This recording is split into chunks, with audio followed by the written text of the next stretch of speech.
વેજલપુરમાં ગુંજ્યા દેશભક્તિના નારા। હા મિત્રો, તમે જોઈ રહ્યા છો વેજલપુર ટાઈમ્સ ન્યૂઝ। હું તો બોલીશ બે ધડક। મજહબ અલગ હોઈ શકે છે પણ દિલ હિન્દુસ્તાની છે।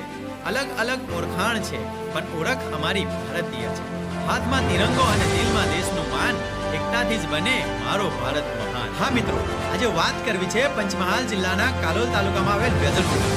હા મિત્રો, વેજલપુર ગામમાં આવેલ સર્વોદય લઘુમતી હાઈસ્કૂલ ખાતે તિરંગા રેલીનું આયોજન કરવામાં આવ્યું હતું। સર્વોદય લઘુમતી હાઈસ્કૂલ વેજલપુર દ્વારા ભવ્ય તિરંગા રેલીનું આયોજન કરવામાં આવ્યું હતું। રેલીમાં સારાના મોટી સંખ્યામાં વિદ્યાર્થીઓ ઉત્સાહ અને ઉમંગ સાથે ભાગ લીધો હતો।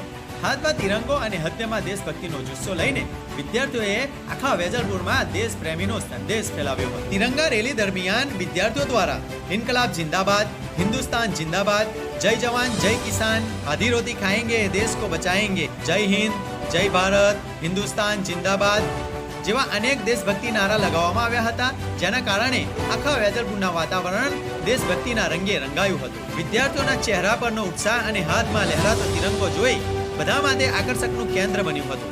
આ રેલીમાં સર્વોદય લઘુમતી હાઈસ્કૂલના શિક્ષકગણ, મોટી સંખ્યામાં ગ્રામજનો તેમજ વેજલપુર પોલીસ સ્ટેશનના પોલીસ મિત્રો ઉપસ્થિત રહી રેલીને સફળ બનાવવા માટે સહયોગ આપ્યો હતો। પોલીસ મિત્રોની વ્યવસ્થા અને સહયોગથી રેલી શાંતિપૂર્ણ રીતે યોજાઈ। શાળાના શિક્ષકો દ્વારા વિદ્યાર્થીઓને રાષ્ટ્રપ્રેમ, એકતા, ભાઈચારો અને દેશપ્રેમીની જવાબદારી અંગે પ્રેરણાદાયી સંદેશ આપવામાં આવ્યો હતો।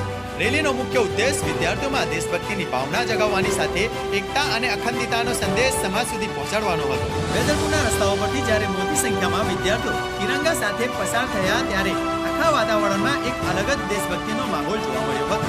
ગ્રામજનોએ પણ રેલીનું સ્વાગત કરી વિદ્યાર્થીઓના ઉત્સાહને વધાર્યો હતો।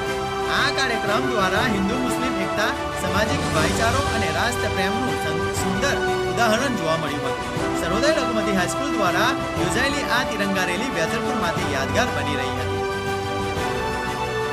આ સાથે હું તંત્રી યોગેશ કુમાર કાછિયા, આપ જોઈ રહ્યા છો વેજલપુર ટાઈમ્સ ન્યૂઝ। હું તો પોલીસ બે ધડક।